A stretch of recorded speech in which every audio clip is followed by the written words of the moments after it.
2017.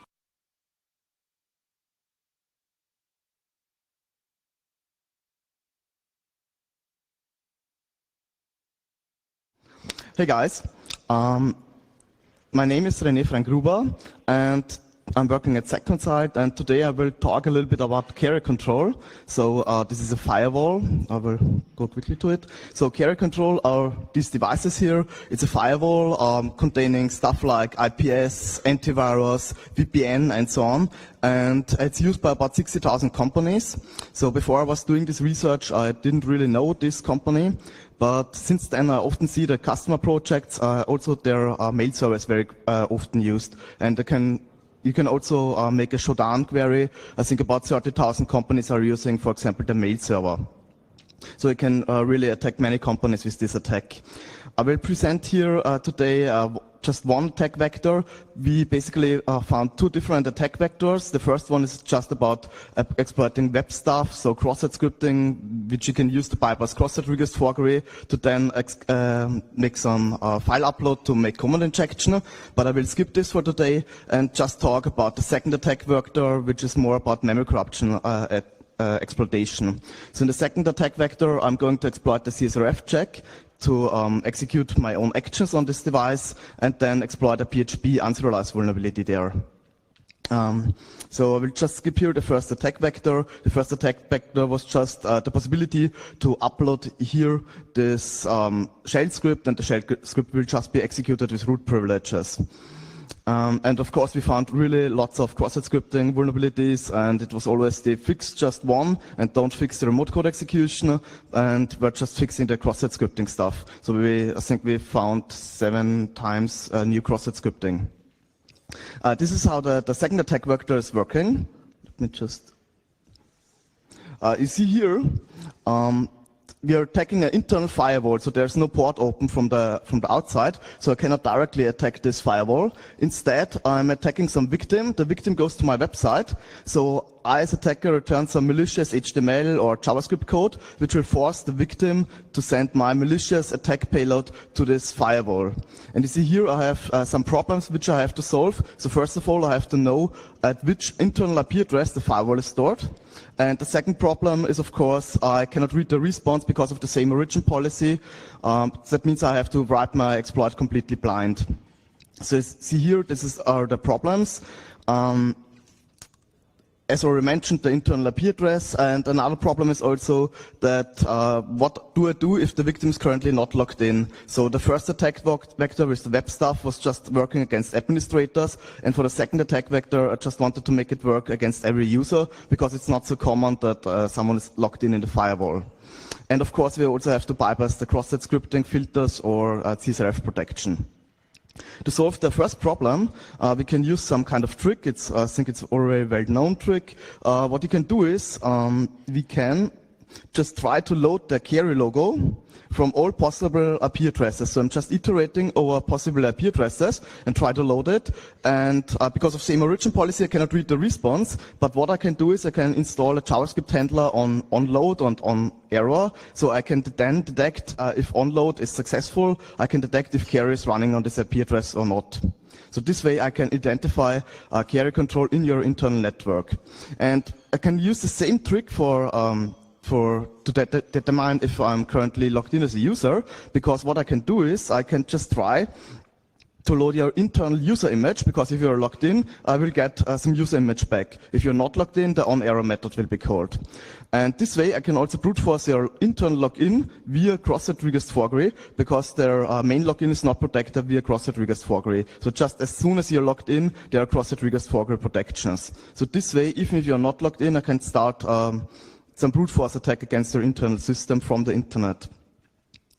And the last problem are the cross-site request forgery, cross-site scripting protections. So in the first attack, we were using cross-site scripting to bypass the cross-site request forgery checks. In these cases, we were lucky because they were doing some strange stuff with Space64, and using this, we were able to bypass all the protections. But for the second attack vector, I wanted to directly bypass the cross-site request forgery. So the second attack vector is using two PHP scripts. This is the first PHP script. So basically with the first script you can set the data, and with the second PHP script you can do some stuff with this data. And this is a really funny flaw here. So basically there are two flaws in this code. I will give you a quick time to read this code. Oh, sorry. Yeah. So basically what they were doing, they tried to get the cross-site request forgery token from the user. So they say either get me the get or the post parameter. And the problem is, in JavaScript this would work. But this is PHP code. That means that this OR here is a binary OR. That means that the result is not the get or the post parameter, the result is 0 or 1. So now they have to store the number 1 or 0 in posted hash. And now they're making here a loose comparison between the real cross-site request forgery token, this is a string, and the integer here. That means because they don't make here the type checking, the string will be converted to an integer. That means they always check 1 against 1, and that means you always bypass this check. This was the first cross-site request forgery bypass. The second one contained a different bypass. So here they're doing the stuff correctly. They just get here the get parameter. But the problem is, in the first one, they made here the check, is the posted hash empty or some condition. And here they make the same check, is the hash empty and some condition. That means as soon as you set it to any value, you can again basically bypass the cross-site request forgery check. That means this allows me to execute any action on these two PHP scripts, and they basically contain everything what you need as attacker. So we have remote code execution via the unserialized vulnerability. We have the possibility to make heap spraying. We also have other cross-site scripting to bypass same origin policy. And of course, there's also a third script which can be used to bypass address-based randomization because the PHP script is leaking C pointers to the user. So for the second attack vector, I'm using the fact that they're using a very old PHP binary. It's more than 6 years old, and they're calling unserialize on user-supplied input. And I hope everyone knows that unserialize is a very bad function. It was abused many times. For example, Stefan Esser found many bugs in it. I think currently some guys at Black Hat and DEF CON talking about PHP 7 unserialize exploitation. I think the Pegasus malware was abusing unserialize in the kernel and so on. So you can very easily exploit this kind of stuff here. So you see here, this is the code which we try to attack. What we can do is we can set the variable name, the value, and then we can set any session variable to any value, which is very powerful. And after that, the second script just takes the last displayed session variable and calls unserialize on it. So what I'm doing is I just call setPHP, set the last displayed variable to some malicious input, and then just call unserialize on it and exploit it.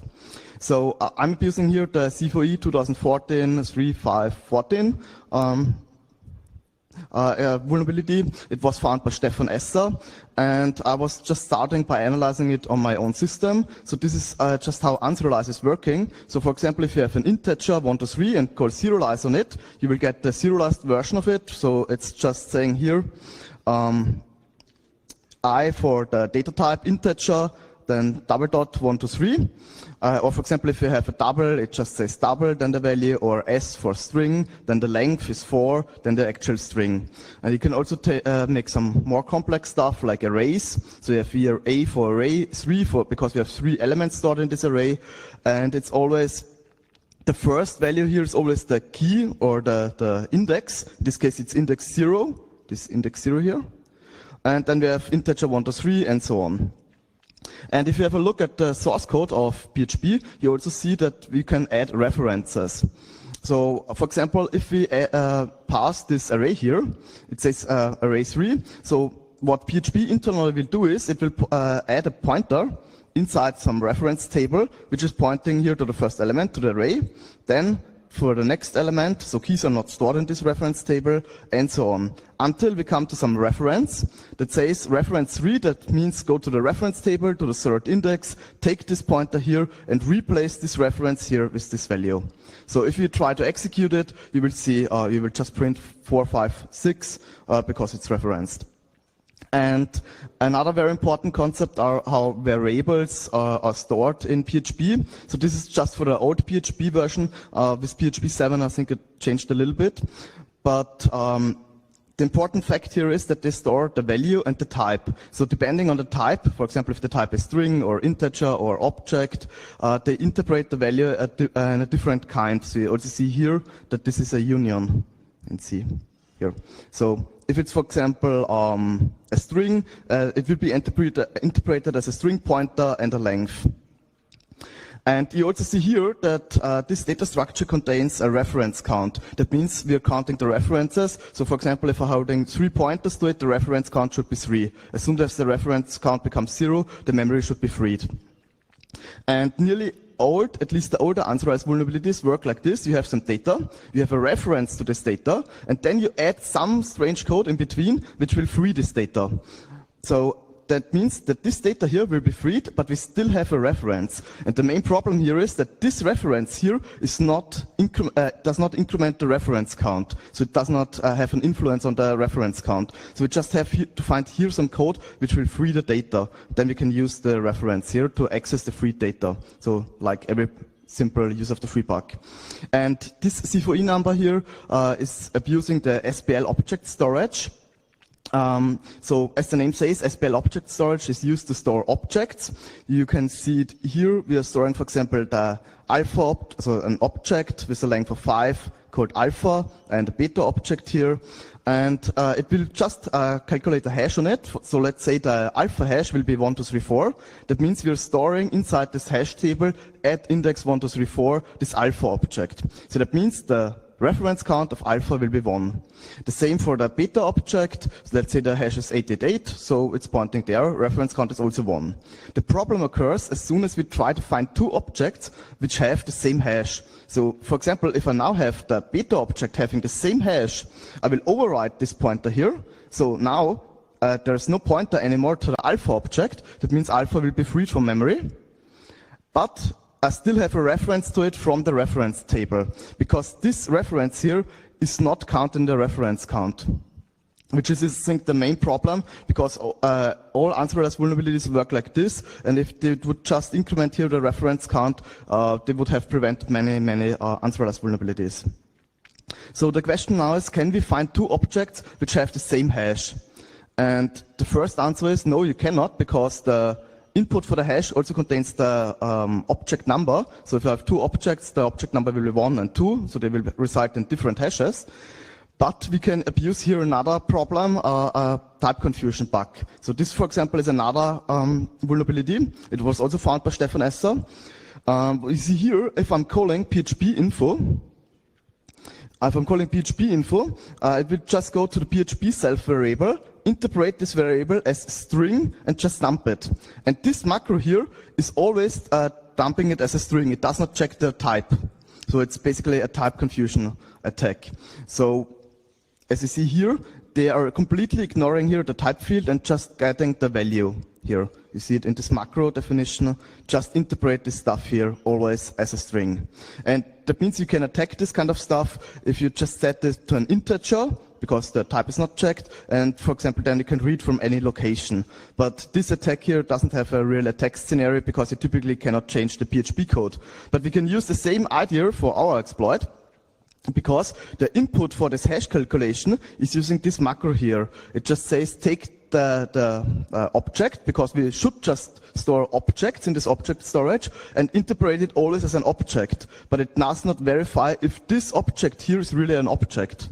So what I can do is, I can just store inside this object storage a double value or an integer or a string, and just use this or set this double value in a kind that it resides in the same input for the hash calculation. So you see this here. I'm using here an object of std class. This has this input. So basically it's the second object. This is the pointer to the function pointers. You also see here 5 is the type. And then I have here this double value, and I have chosen this double value in a very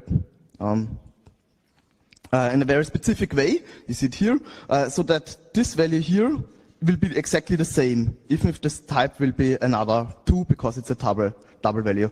But only these 2 first keywords will be used as input for the hash calculation. That means that the second double value will remove this object STD class from the memory.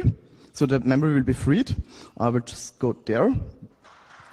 So this double value will free this object value from memory, and then I'm just allocating here another string.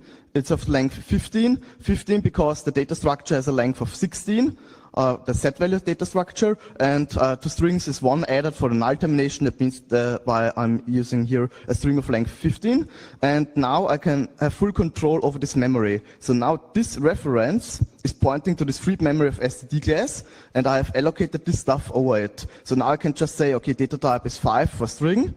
That means I can just read from the memory. Or I change the data type to object. That means I can set the function pointers to any address. That means I can get full code execution. We have here just two problems. The first one is address-based randomization. That means my data is at random locations. So I was working quite a long time to find a good way to come around this. So one possibility would be to use this PHP script here, which is just leaking heap and stack pointers. But the problem is because of same origin policy, you cannot read it. So I then decided to just make a very dumb idea, just to make heap spraying. So as I showed you already, I can set any session variable to any value. Perfect. To any value. That means I'm just saying session variable x1 is this 8 megabyte value, session variable x2 is this 8 megabyte value, and so on until the complete heap is completely filled, so that my data is everywhere. So you see here it takes about 24 seconds. And after that, just go quickly over it, you see here I have full control over 2 locations in memory. So in this case, I was just using A0, A0, A0, and B0, B0, B0, but you can use here any location which is sprayed with your code. The second problem is data execution prevention. That means that your own data will not be marked as executable. I'm just doing here the standard technique with return data programming. So the main binary, it's 26 megabyte big, and it's not position independent. That means we can just get, for example, the address of malloc, then calculate the base address to mprotect, and just call mprotect. So for example, this is the ROP chain which I'm using here to obtain the address of mprotect, and then I'm just calling mprotect to make my own code executable. I will just show you now a quick demo.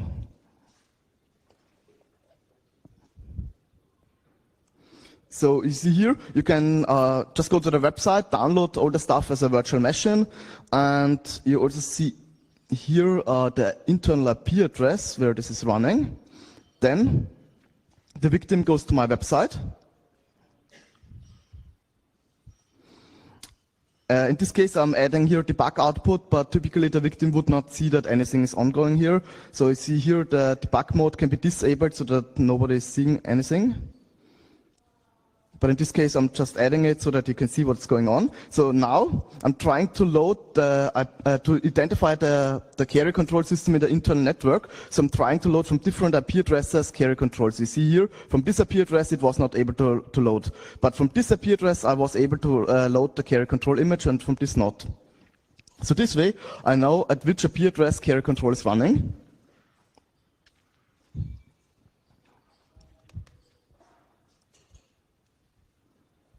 So you also see this is the same IP address here.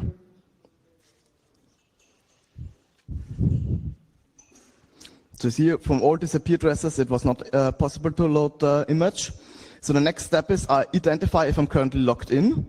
So you see here, this is the user image which I try to load. You see it's not loaded, that means the user is not logged in. And here this field is the cross-site request forgery attack, where I'm trying to brute force the internal IP address via the victim browser. So now I was able to log in. So the next step is to make the heap spraying. So I'm now doing here the heap spraying, where I allocate lots of stuff in the memory to bypass address-based randomization. Just go back here. So now the heap spraying finished. The next step is to set the unserialized data and then just call unserialize on it with the cross-site request forgery bypasses. And as soon as this finishes, I just obtain a reverse root shell on my system.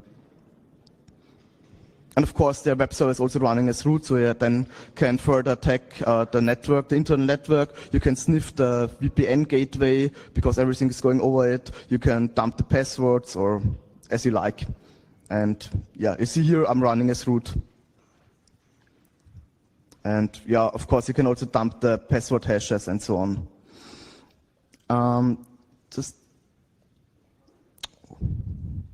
Just here, a very quick word about the vendor response. They just said that the web service running as root is not considered as a vulnerability, and the first remote code execution from the web stuff is not considered as a vulnerability. They will not fix it. And also the way how they fixed the second vulnerability was just they didn't update their PHP binary. They were just saying, okay, we removed the unserialize. Also very important, the two scripts which I was abusing were not referenced by any other script on the system, so I don't really have any idea where they're there. Maybe it's old file or someone placed them there.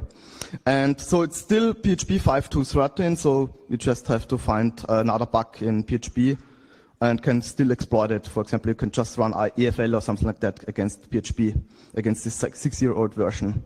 And yeah, thanks.